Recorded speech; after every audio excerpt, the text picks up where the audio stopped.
जय हिंद दोस्तों, स्वागत है आपका डिकोडिंग जॉब चैनल में। आज का हमारा टॉपिक है जैन धर्म। काफ़ी महत्वपूर्ण टॉपिक है यह। काफ़ी प्रश्न पूछे जाते हैं इससे विभिन्न परीक्षाओं में। तो देखते हैं क्वेश्चन नंबर 1। जैन धर्म के उद्भव के संबंध में निम्नलिखित कथनों पर विचार करें। यहाँ जैन धर्म के उद्भव के कुछ कारण दिए गए हैं और इसमें से सही कारण को चुनकर बताना है कि कितने कथन जो है इसमें सही है। ठीक है, तो ये रहा यहाँ कथन और इसका आंसर हो जाएगा ऑप्शन सी, 3 कथन, यानी कि तीनों इसमें जो है वो सही है। देखते हैं कैसे सही है। पुरोहितों एवं ब्राह्मणों के विशेषाधिकारों के विरुद्ध क्षत्रियों का खड़ा होना, बिल्कुल सही है यह। महावीर और बुद्ध दोनों क्षत्रिय वंश के थे और दोनों ने ब्राह्मणों की मान्यता को चुनौती दी। अच्छा, जैन धर्म के उद्भव के जो कारण है लगभग वही कारण बौद्ध धर्म के भी है। दूसरा, पूर्वोत्तर भारत में नई कृषि मूलक अर्थव्यवस्था का विस्तार, बिल्कुल सही है। पूर्वोत्तर भारत में वर्षा जो है लगभग 100 सेंटीमीटर होती है। यहाँ लोहे के कुल्हाड़ी ने कृषि मूलक अर्थव्यवस्था में सहयोग किया और लोहे के कुल्हाड़ी से घने जंगलों को साफ करना आसान हो गया, जिससे कृषि के योग्य खेत का निर्माण किया जा सके। तीसरा, वैश्यों द्वारा दान इत्यादि से सहायता, ये भी बिल्कुल सही है। वैश्यों ने महावीर और बुद्ध दोनों को उदारतापूर्वक सहायता की थी। वैश्यों को ब्राह्मण एवं क्षत्रिय के बाद तृतीय कोटि में रखा गया था, जिससे वह किसी ऐसे धर्म की खोज में थे जहां उनकी सामाजिक स्थिति अच्छी हो। तो तीनों चूंकि सही है इसलिए इसका आंसर सी हो जाएगा कि तीनों कथन सही है। नेक्स्ट क्वेश्चन है, निम्नलिखित में से कितने युग्म सुमेलित हैं? ठीक है,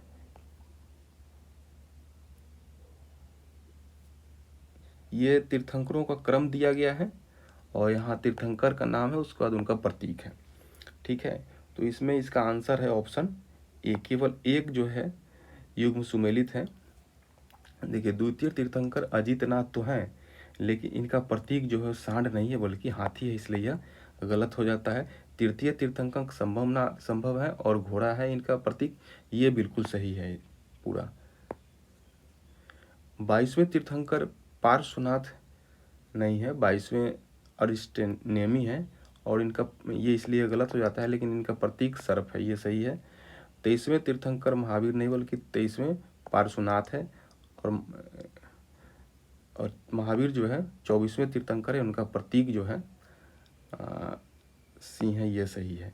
ठीक है, तो कुछ महत्वपूर्ण तीर्थंकरों को देख लेते हैं। प्रथम तीर्थंकर ऋषभदेव थे और इनका प्रतीक सांड था। दूसरे अजितनाथ थे और प्रतीक इनका जो है वो हाथी है। ठीक है, तीसरे हो ही गया। और छठे हैं पद्म प्रभु, लाल कलम कमल है इनका। 7वें साम पार्श्व है, स्वास्तिक प्रतीक है। 16वें शांतिनाथ है, इनका प्रतीक हिरण है। 18वें अरनाथ है, इनका प्रतीक मछली है। 21वें नेमिनाथ है और प्रतीक नीलकमल है। 22वें तीर्थंकर जो है वो अरिष्टनेमी है और इनका प्रतीक जो है वो शंख है। और अरिष्टनेमी को जो है कृष्ण का निकटतम संबंधी माना गया है। और 22वें तीर्थंकर अरिष्टनेमी और पहले तीर्थंकर ऋषभदेव, इन दोनों के नामों का उल्लेख जो है ऋग्वेद में है। पार्श्वनाथ जो है वो 23वें तीर्थंकर है और सर्प है प्रतीक। 24वें तीर्थंकर महावीर है और अंतिम भी है ये, और सिंह इनका प्रतीक है। ठीक है, तो इसमें केवल एक सुमेलित है इसलिए इसका आंसर ए है। नेक्स्ट क्वेश्चन है, 23वें तीर्थंकर पार्श्वनाथ का जन्म कहाँ हुआ था? इसका आंसर है ऑप्शन बी, वाराणसी में हुआ था। इनके पिता इक्ष्वाकु वंश के राजा अशोसेन थे। नेक्स्ट क्वेश्चन है, वर्धमान महावीर के संबंध में क्या सही नहीं है, यानी कि ये गलत वाला चुनना है। ठीक है, तो ये 4 कथन दिए गए हैं।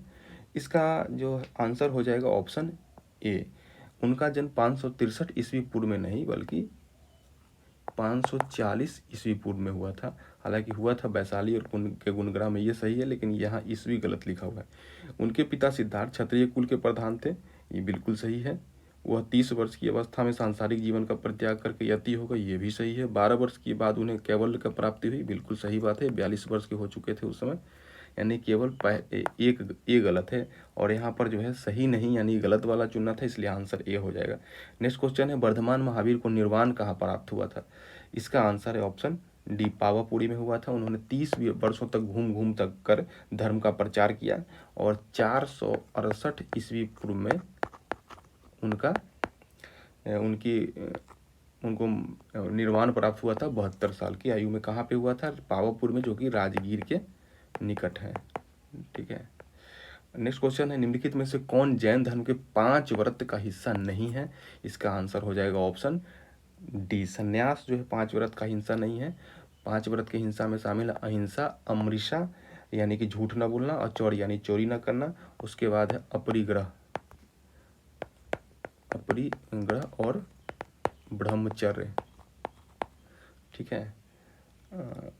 नेक्स्ट क्वेश्चन है, जैन धर्म के 5 व्रतों में से महावीर द्वारा किसे जोड़ा गया? तो इसका आंसर है ऑप्शन सी, ब्रह्मचर्य को जोड़ा गया है। पहले 4 ही थे व्रत, लेकिन महावीर ने उसमें ब्रह्मचर्य को जोड़ा और 5 व्रत हो गया। नेक्स्ट क्वेश्चन है, जैन धर्म के संबंध में निम्नलिखित कथनों पर विचार करें। 3 कथन दिए गए हैं, उनमें से जो आपको सही कथन का पहचान करके कूट का चयन करना है। तो देखिए ये है कथन और इसका आंसर है ऑप्शन ए, केवल 1 और 2। ठीक है। कैसे है सही ये देख लेते हैं। जैन धर्म अहिंसा को सबसे अधिक महत्व जैन धर्म में अहिंसा को सबसे अधिक महत्व दिया गया है। बिल्कुल सही बात है ये। इसमें पुनर्जन्म की मान्यता है, ये भी सही है, इसमें पुनर्जन्म की मान्यता है। महावीर के अनुसार पुनर्जन्म में अर्जित पुण्य एवं पाप के अनुसार जन्म होता है। ठीक है। इसका मतलब है कि उसमें पुनर्जन्म की मान्यता है। इसमें वर्ण व्यवस्था की कटु आलोचना की गई है, ये बिल्कुल गलत है। इसमें बौद्ध धर्म की तरह इसमें वर्ण व्यवस्था की निंदा नहीं की गई है। तो इसमें केवल 2 सही है, इसलिए इसका आंसर हो जाएगा ऑप्शन ए। ठीक है। नेक्स्ट क्वेश्चन है, जैन धर्म के त्रिरत्न हैं। ठीक है। त्रिरत्न बौद्ध धर्म में भी है, यहाँ जैन धर्म का त्रिरत्न का बात कर रहे हैं। तो इसका आंसर हो जाएगा, त्रिरत्न कौन कौन है? इसका आंसर हो जाएगा ऑप्शन सी, केवल 1 2 3, यानी कि सम्यक दर्शन, सम्यक ज्ञान और सम्यक आचरण। ठीक है। नेक्स्ट क्वेश्चन है, जैन धर्मावलंबियों में व्यापार एवं वाणिज्य करने वाले की संख्या अधिक होने का कारण है? इसका आंसर है ऑप्शन ए, युद्ध एवं कृषि दोनों का वर्जित होना। जैन धर्म में युद्ध एवं कृषि दोनों को वर्जित है, क्योंकि दोनों में जीवों की हिंसा होती है, जिसके कारण जैन धर्मावलंबियों में व्यापार एवं वाणिज्य करने वालों की संख्या अधिक है। नेक्स्ट क्वेश्चन है, जैन धर्म से संबंधित निम्नलिखित कथनों पर विचार करें। 3 कथन जो है दिए गए हैं और इसमें से आपको सही कथन का पहचान करना है और उसके बाद कूट का चयन करना है। ठीक है। तो ये है कथन और इसका आंसर है ऑप्शन डी, इनमें से कोई नहीं, यानी कोई भी कथन सही नहीं है, सभी गलत हैं। देख लेते हैं कैसे हैं। जैन संघों में केवल पुरुषों को स्थान मिला, नहीं, ये गलत बात है। जैन धर्म में उपदेशों के प्रचार प्रसार के लिए महावीर ने अपने अनुयायियों को संघ का एक संघ बनाया, जिसमें स्त्री और पुरुष दोनों को स्थान मिला।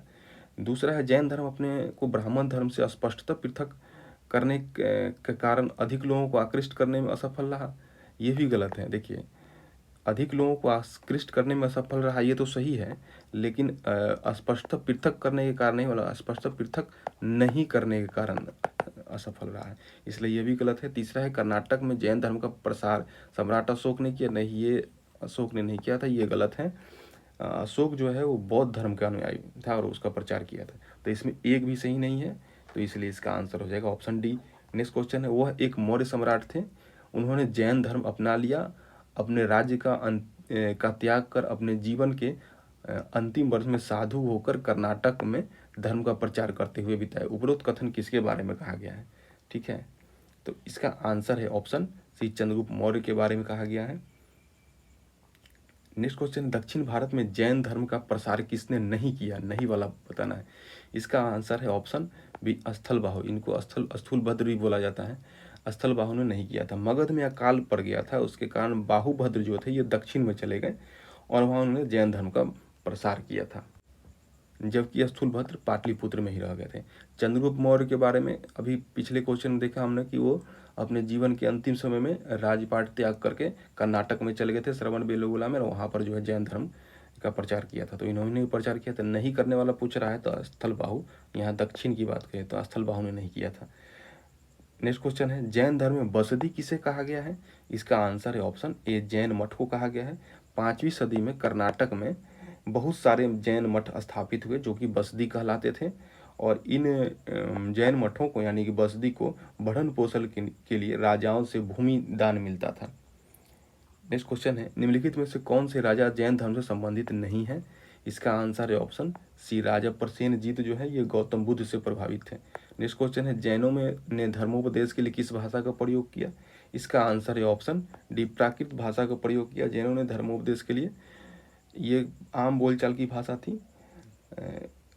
उनके धर्म ग्रंथ जो है अर्धमागही में लिखे गए हैं। उन्होंने आरंभ में संस्कृत भाषा का परित्याग किया, हालांकि मध्यकाल के आरंभ में संस्कृत का भी खूब प्रयोग किया गया है और अनेक ग्रंथ लिखे गए हैं। प्राकृत भाषा से ही जो है कई भाषाएं, क्षेत्रीय भाषाएं विकसित है, जैसे सौरसेनी एक भाषा है और सौरसेनी, इसी से मराठी भाषा निकली है। ठीक है। और जैनों ने कन्नड़ भाषा के विकास में भी काफ़ी योगदान दिया है और उस भाषा में भी काफ़ी लेखन किया गया है। नेक्स्ट क्वेश्चन है किस जैन संगीति में एवं कहाँ जैन धर्म दो भागों दिगंबर एवं श्वेतांबर में बट गया? इसका आंसर है ऑप्शन ए, प्रथम संगीति हुई थी पाटलिपुत्र में और यहीं पर जो है दिगंबर श्वेतांबर यानी कि बाहुभद्र और स्थूलभद्र जो है अलग अलग अपना सेक्ट बना लिए थे। ठीक है। दिगंबर यानी कि जो नग्न रहते थे, श्वेतांबर जो श्वेत वस्त्र धारण करते हैं। ठीक है। दूसरी संगीति जो है गुजरात के वल्लभी में आयोजित हुई थी, जो कि विद्या का महान केंद्र है और यहीं पर अंतिम रूप से धार्मिक ग्रंथ संकलित किए गए थे। नेक्स्ट क्वेश्चन, निम्नलिखित को सुमेलित करें। यहाँ सुमेलित करना है, महावीर से के संबंधी हैं और इधर वो व्यक्ति का नाम है, तो इसका आंसर हो जाएगा, देख लीजिए ठीक से, इसका आंसर हो जाएगा ऑप्शन डी, यानी कि पिता सिद्धार्थ थे, माता त्रिशला थी, पत्नी यशोधा, पुत्री प्रियदर्शनी। यशोधरा जो है बुद्ध की पत्नी का नाम है। नेक्स्ट क्वेश्चन है वर्धमान महावीर के प्रथम अनुयायी थे, इसका आंसर है ऑप्शन ए, जामिल प्रथम अनुयायी थे, ये उनके दामाद भी थे। चंपा प्रथम जैन भिक्षुणी थी जो नरेश दधिवाहन की पुत्री थी। चंदना भिक्षुणी संघ की प्रधान थी।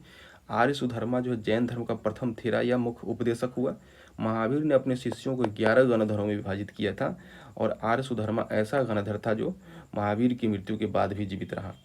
नेक्स्ट क्वेश्चन है निम्नलिखित में से किसका संबंध जैन धर्म से नहीं है? इसका आंसर है ऑप्शन डी, उपसंपदा, ये बौद्ध धर्म से संबंधित है। नेक्स्ट क्वेश्चन है जैन धर्म में आध्यात्मिक विचारों को कहाँ से ग्रहण किया है?